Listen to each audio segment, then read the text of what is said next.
আসসালামু আলাইকুম প্রিয় বন্ধুরা, সবাই কেমন আছেন? আশা করি ইনশাআল্লাহ সবাই ভালো আছেন এবং ভালোর দলে আছেন। আজকে অনেক দিন হলো আমি আপনাদের মাঝে কোনো ভিডিও নিয়ে আসতে পারতেছি না। কারণ আমি অনেক দিন হলোই অসুস্থ। আমার ইমেইলে অনেকগুলো এসএমএস এসেছে যে, "ভাই আপনি আমাদের মাঝে বুদ্ধেবাম কেন দেন না? কেন নিয়মিত ভিডিও দিচ্ছেন না?" কিন্তু তারা হয়তো জানে না আমি অনেক দিন ধরেই অসুস্থ। মোটামুটি কিছুটা আমি সুস্থ হয়েছি। তাই আপনাদের মাঝে ভয়ংকর ঘটনা নিয়ে হাজির হয়েছি। আপনারা সবাই আমার জন্য দোয়া করবেন আমি যেন পুরোপুরি সুস্থ হয়ে যাই। যেন আপনাদের মাঝে নিয়মিত ভয়ংকর ঘটনা নিয়ে হাজির হয়ে যেতে পারি। আমার ইমেইলে যেভাবে লেখা আছে আমি ঠিক সেভাবে আপনাদের মাঝে শেয়ার করছি।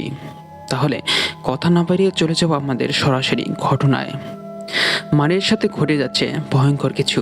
রাতের গভীরতা যেন আরও বেড়ে যাচ্ছিল। ছোট মারিয়া জান্নাত চুনরুন তখনও জেগেছিল। তার ছোট চোখ দুটো জানালার দিকে স্থির। ঢাকার বাসার সেই রান্নাঘর থেকে ভেসে আসা অদ্ভুত একটা শব্দ তাকে শিহরিত করছিল। শব্দটা যেন তার কারো পায়ের টুকটুক আওয়াজ। কিন্তু এত রাতে রান্নাঘরে কে থাকবে? মারিয়া ভয়কে তাড়া করে বেরিয়ে গেল রান্নাঘরের দিকে। বাতি জ্বালিয়ে দেখলো মেঝেতে বিশাল একা পায়ের ছাপ, কিন্তু সেই ছাপ ছিল মানুষের মতো নয়, যেন কোনো অজানা জন্তুর। মারিয়া জান্নাত রুমঝুম, তার জীবন যেন রহস্যের এক উপস্থাপন। ছোটবেলা থেকে তাকে কেন্দ্র করে ঘটেছে একের পর এক অস্বাভাবিক ঘটনা। মারিয়া ছিল তার বাবা মার একমাত্র মেয়ে। ছোটবেলা সে ছিল হাসি খুশি, স্নেহময় ও প্রাণবন্ত। তার চঞ্চলতায় মুগ্ধ ছিল পরিবারের সবাই। তবে একসময় সেই আনন্দময় জীবনে যেন অদ্ভুত এক ছায়া নেমে আসে। মারিয়া ঢাকায় বড় হয়েছে। তারা পরিবার সহ সে বাসায় থাকতো। সেটা বেশ পুরনো এবং কিছুটা নির্জন ছিল। শখের বসে মারিয়া ছোটবেলা থেকে বিড়াল পুষতে ভালোবাসতো এবং তার কালো রঙের একটি বিড়াল ছিল যার প্রতি তার ছিল অসীম ভালোবাসা। তবে এই বিড়ালটিকে ঘিরে শুরু হয় প্রথম রহস্য। মারিয়ার পোষা বিড়ালটি ছিল একেবারে কালো চকচকে চোখের। আশেপাশের অনেকেই বিড়ালটিকে দেখে বলতো, এটা এটা কোনো সাধারণ বিড়াল নয়।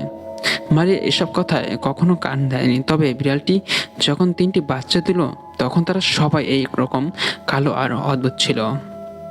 একদিন রান্নাঘরে মারিয়া দেখতে পেল মেঝেতে এক জোড়া পায়ের ছাপ, কিন্তু সেটা বিড়ালের পায়ের ছাপের মতো নয়, যেন কোনো অজানা প্রাণীর।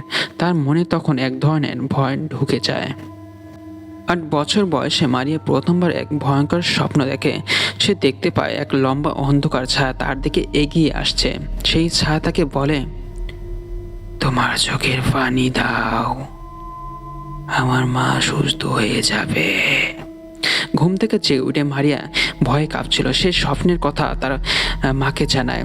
মা তাকে বললেন, এসব এসব স্বপ্ন ভুলে যাও, নামাজ পড়ো, সূরা পাঠ করো আর ঘুমিয়ে যাও। ভৌতিক অভিজ্ঞতা শুরু। এরপর থেকে মারিয়ার জীবনে একের পর এক অদ্ভুত ঘটনা ঘটতে থাকে। সে মাঝে মধ্যে অনুভব করে কেউ তাকে দেখছে বা অনুসরণ করছে। বিশেষত তার পোষা বিড়ালের প্রতি মানুষের অস্বাভাবিক দৃষ্টি এবং বাড়ির অদ্ভুত পরিবেশে তার ভেতরে কৌতূহল আর ভয় বাড়িয়ে তোলে। মারিয়া ছোটবেলা থেকে সাহসী হলেও কিন্তু অদ্ভুত ঘটনা তার জীবনকে উলটপালট করে দিয়েছিল। সেসব বিষয় সে আগে কখনো কল্পনা করেনি, সেগুলো তার জীবনের অংশ হয়ে যায়। রান্নাঘরের ছাপ এবং রহস্যময় অনুভূতি। একদিন সকালে মারিয়া রান্নাঘরে গিয়েছিল তার মায়ের জন্য। হঠাৎ তার চোখ পড়ে মেঝের দিকে। সেখানে স্পষ্ট দেখা যায় একজোড়া পায়ের ছাপ। তবে পায়ের আকার ছিল অদ্ভুত, মোটেও মানুষের মতো নয়। ছাপগুলো যেন কোনো জানোয়ারের, কিন্তু তাদের বাড়িতে তো বিড়াল ছাড়া আর কোনো প্রাণী ছিল না। মারিয়া ভয় পেয়ে তার মাকে বলেছিল, তবে তার মা বিষয়টিকে গুরুত্ব দেননি। তাকে বললেন, এসব বাজে চিন্তা বাদ দাও, নামাজ পড়ো, তওবা করো, সব ঠিক হয়ে যাবে। তবে সেই ছাপগুলোর কথা মারিয়ার মন থেকে মুছল না। তার কালো বিড়ালটি অদ্ভুত আচরণ করতে শুরু করে। বিড়ালটি প্রায় সময় ঘরের এক কোণে বসে থাকতো আর অদ্ভুত চোখে তাকিয়ে থাকতো। মাঝে মাঝে বিড়ালটির দিকে তাকাতে মারিয়ার মনে হতো কেউ তাকে গভীরভাবে পর্যবেক্ষণ করছে। একদিন বিড়ালটিকে রান্নাঘরের জানালার ধারে গিয়ে অদ্ভুতভাবে কেঁদে উঠল। তার কান্নার আওয়াজ স্বাভাবিক বিড়ালের মতো ছিল না, যেন কারো শোকের আর্তনাদ। মারিয়ার বান্ধবী তখন তার সাথেই ছিল। সে বলল, তুই কি দেখছিস? মারিয়া জানালার বাইরে তাকিয়ে বলল, দেখ, ওখানে একটা বিড়াল বসে আছে। কিন্তু বান্ধবী কিছুই দেখতে পেল না। সেদিন রাতে মারিয়া আবার সেই অদ্ভুত ছায়া দেখলো স্বপ্নে। ছায়াটি তাকে বলল, তোমার মা সুস্থ থাকবে, কিন্তু তোমাকে আমার কথা শুনতে হবে। এই কথাগুলো শুনে মারিয়া ঘুম থেকে জেগে উঠল। ভয়ে গা শিউরে উঠেছিল। সে তার মাকে বলেছিল, কিন্তু তার মা বললেন, এইসব ভ্রান্তি, দোয়া দরুদ কর, সব ঠিক হয়ে যাবে। হ্যাঁ। কিছুদিন পর পারিবারিক সমস্যার কারণে তারা বাড়ি চেঞ্জ করে। নতুন বাড়ি ছিল তার মামার বাসা, 3 তলায়। তবে সেই রুমে তার মামাতো বোন আত্মহত্যা করেছিল। নতুন বাড়িতে ওঠার পর মারিয়া অনুভব করলো কিছু একটার উপস্থিতি যেন সব সময় তাদের আশেপাশে। মাঝরাতে তার ঘুম ভেঙে যেত, যেন কেউ তার শরীর শুয়ে গেছে। বাতাসে একটা অদ্ভুত গন্ধ ভাসত। এই অনুভূতি দিনের পর দিন বাড়তে থাকে, আর এখান থেকে শুরু হয় মারিয়ার জীবনের আসল ভৌতিক অধ্যায়। নতুন বাসায় ওঠার পর থেকে মারিয়া অনুভব করতে থাকে এই জায়গাটা যেন সাধারণ নয়। তার মামাতো বোন যে রুমে আত্মহত্যা করেছিল সেই রুমটাই তাদের থাকার জন্য দেওয়া হয়। প্রথম থেকেই রুমটি এক ধরনের অস্বস্তিকর অনুভূতি দিত। প্রথম রাতে মারিয়া হালকা শীতল বাতাস অনুভব করলো, যদিও সব জানালা বন্ধ ছিল। ঘরের কোণ থেকে এক ধরনের ফিসফিস শব্দ ভেসে আসছিল। সে প্রথমে ভেবেছিল এটা তার কল্পনা, কিন্তু শব্দটা ধীরে ধীরে আরও স্পষ্ট হতে থাকে। সে তার মাকে জানায়, কিন্তু তার মা বলে, এমনটা কিছুই নয়, তুই বেশি চিন্তা করিস না, সূরা আর আয়াতুল কুরসি পড়ে ঘুমা। তবে মারিয়া জানতো এটা কল্পনা নয়। দ্বিতীয় রাতে মারিয়া ঘুমানোর সময় অনুভব করে কেউ তার পাশে দাঁড়িয়ে আছে। ঘুম ভেঙে চোখ খুলতে সে দেখে একটি মেয়ের অবয়ব। মেয়েটির চুল এলোমেলো, চোখগুলো শূন্য দৃষ্টি তাকিয়ে আছে। তবে সবচেয়ে অদ্ভুত বিষয় ছিল মেয়েটি কাঁদছিল, কিন্তু কোনো শব্দ হচ্ছিল না। মারিয়া চিৎকার করে ওঠে, আর তখনই তার মা দৌড়ে আসে, কিন্তু তার মা এসে দেখে ঘরে কেউই নেই। মারিয়া অনেক বোঝানোর চেষ্টা করলো সে যা দেখেছে তা সত্যি, কিন্তু তার মা এটাকে স্বপ্ন বলে উড়িয়ে দেয়। পরদিন সকালে মারিয়া দেখতে পায় রুমের দেওয়ালে লাল রঙের মতো কিছু দাগ। দাগগুলো দেখতে মনে হচ্ছিল যেন যেন কেউ হাত দিয়ে আঁকড়েছে। সে তার মাকে দেখায়। তার মা বলেন, এসব পুরনো দাগ, বাড়িটা তো অনেক দিনের ধরে খালি ছিল। কিন্তু মারিয়া জানতো এই দাগ আগে ছিল না। মারিয়া দিনে দিনে বুঝতে পারে রুমটা সাধারণ নয়। তার পাশেই যেন কেউ সব সময় ঘুরে বেড়ায়। কোনো কারণ ছাড়াই বাতি বন্ধ হয়ে যেত, কখনো হালকা গানের শব্দ ভেসে আসতো। একদিন রাতে সে অনুভব করে কেউ তার গায়ে হাত রেখে তাকে ডাকছে। ভয় পেয়ে সে তার মায়ের কাছে যায়, কিন্তু তারা আবারও বিষয়টিকে গুরুত্ব দেয় না। মারিয়া ধীরে ধীরে বুঝতে পারে তার জীবনের স্বাভাবিকতা বলে কিছুই নেই। মামাতো বোনের আত্মহত্যার রুমে থাকা আর তার সাথে ঘটে যাওয়া অদ্ভুত ঘটনাগুলো তাকে প্রতিনিয়তই এক ধরনের ভয়ের মধ্যে ফেলে রাখে। এক রাতে যখন পুরো বাসা নিস্তব্ধ, তখন হঠাৎ মারিয়া অনুভব করে কেউ তার চুল টেনে ধরেছে। সে তড়িঘড়ি করে উঠে বসে। পুরো ঘর অন্ধকার। হালকা আলোর জন্য টেবিল ল্যাম্প জ্বালাতে গেলে সে দেখে একটি ছায়ামূর্তি ঠিক তার খাটের কোণে বসে আছে। মূর্তিটির কোনো মুখ ছিল না, এক জোড়া লালচে চোখ মিটমিট করে জ্বলছিল। মারিয়া ভয়ে ঘামতে থাকে। কিছুক্ষণের মধ্যে ছায়াটি ধীরে ধীরে মিলিয়ে যায়। মারিয়া তখন থেকেই অদ্ভুত সব স্বপ্ন দেখতে শুরু করে। এক রাতে সে দেখে একটি কালো বিড়াল তার দিকে তাকিয়ে বলছে, তোমার রক্ত চাই। বিড়ালের মুখে মানুষের মতো কথা শুনে সে আঁতকে ওঠে। সে স্বপ্ন থেকে জেগে উঠেই সে বুঝতে পারে তার চারপাশে কিছু ভয়ানক শক্তি ঘোরাফেরা করছে। মারিয়ার মা প্রথমে ঘটনাগুলোকে গুরুত্ব দেয়নি, কিন্তু এক রাতে মারিয়া হঠাৎ চিৎকার করে ঘুম থেকে উঠে। তার শরীর ঠান্ডা হয়ে গিয়েছিল। এমন অবস্থা দেখে তার মা একজন হুজুরের সাথে যোগাযোগ করেন। হুজুর এসে ঘরটি দেখে কিছুক্ষণ নীরব থাকেন। তিনি বলেন, এই রুমে এমন কিছু আছে যা চলে যেতে চায় না, তবে এটি তোমার মেয়ে মারিয়াকে সহজে ছাড়বে না। তিনি আরও যোগ করেন, মারিয়া খুব স্পর্শকাতর এবং শক্তিশালী, তার প্রতি এটি আসক্ত হয়ে গেছে। হুজুর আরও বলেন, তোমাদের পারিবারিক সমস্যা এবং কালো জাদুর কিছু প্রভাব থাকতে পারে। গ্রামে সেই তেঁতুল গাছের কথা শুনেছি, সেটা এই ঘটনাগুলোর মূল উৎস হতে পারে। এই কথা শুনে মারিয়া আরও ভয় পেয়ে যায়। সে মনে করতে থাকে সেই তেঁতুল গাছের নিচে বসে থাকার স্মৃতি। হুজুর মারিয়াকে নির্দেশ দেন নিয়মিত সূরা পড়ার জন্য, বিশেষ করে সূরা বাকারার কয়েকটি আয়াত এবং আয়াতুল কুরসি পাঠ করতে বলেন। তিনি এটাও বলেন, মারিয়া, তোমার নিজের ঈমান শক্ত করতে হবে। এদের ভয় পাবে না, তবে তোমার সাথে যে আছে তা খুব সহজে ছাড়বে না। মানে ঠিক করে এবার থেকে সে নিজের ভয়কে জয় করবে।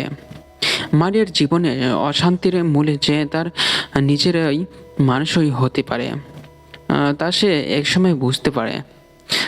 তার জীবনে সব ঘটনার পিছনে এক অদ্ভুত কৌশল কাজ করছিল, যার কেন্দ্রে ছিল তার মামি।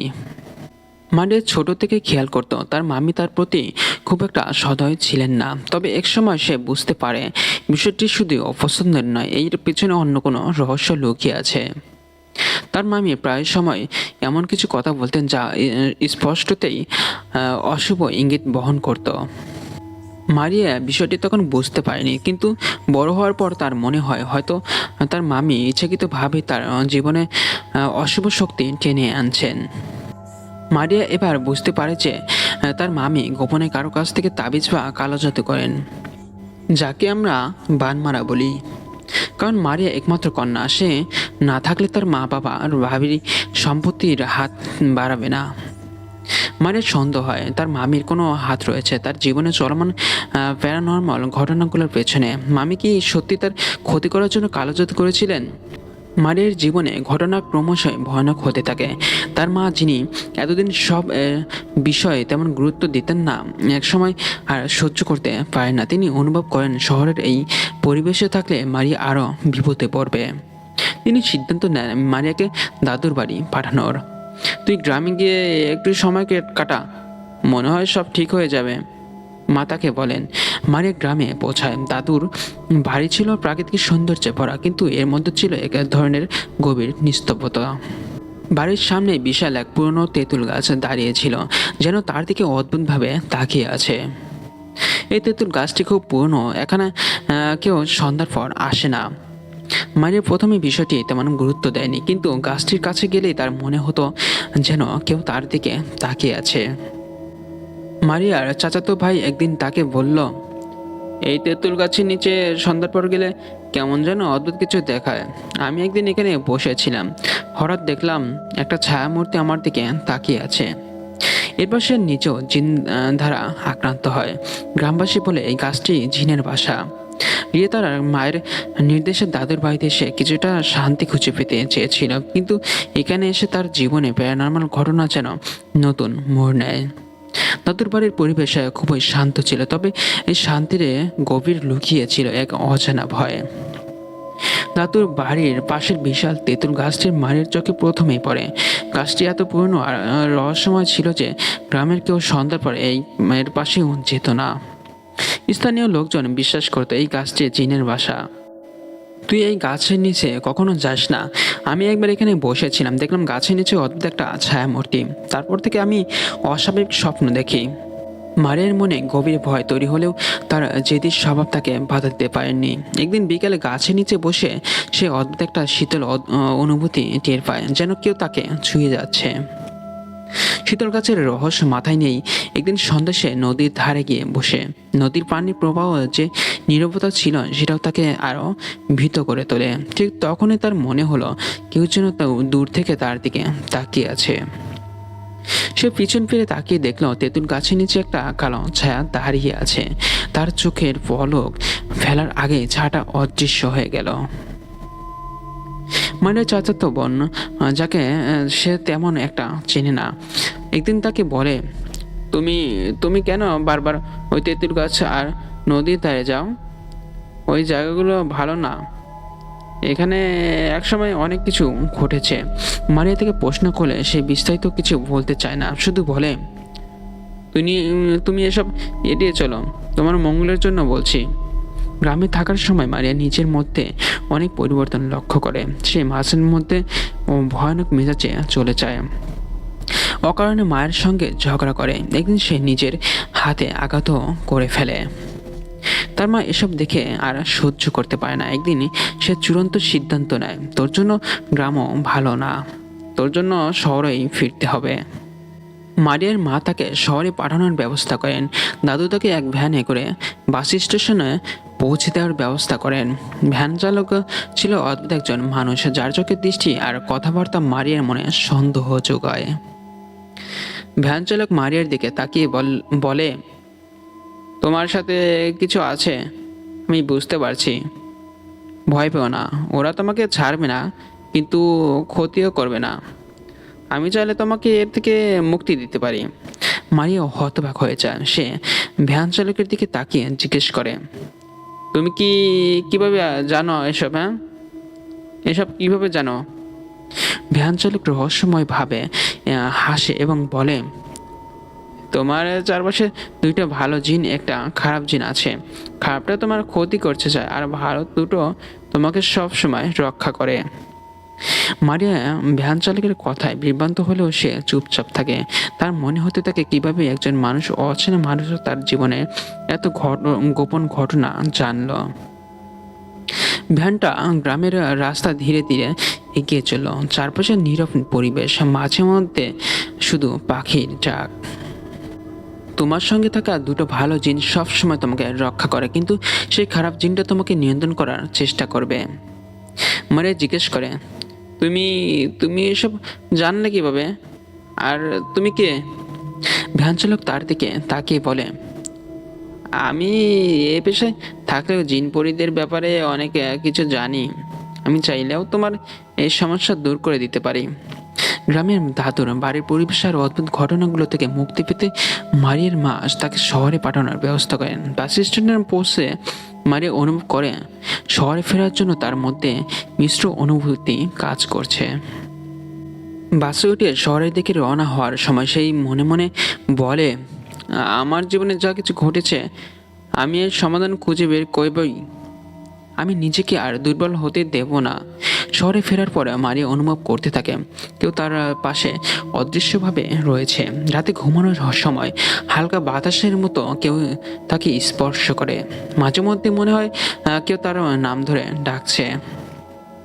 একদিন সকালে মারিয়া শুয়েছিল, হঠাৎ তার অনুভব হয় কেউ তার পাশেই দাঁড়িয়ে আছে, কিন্তু ঘরটা একদম ফাঁকা ছিল।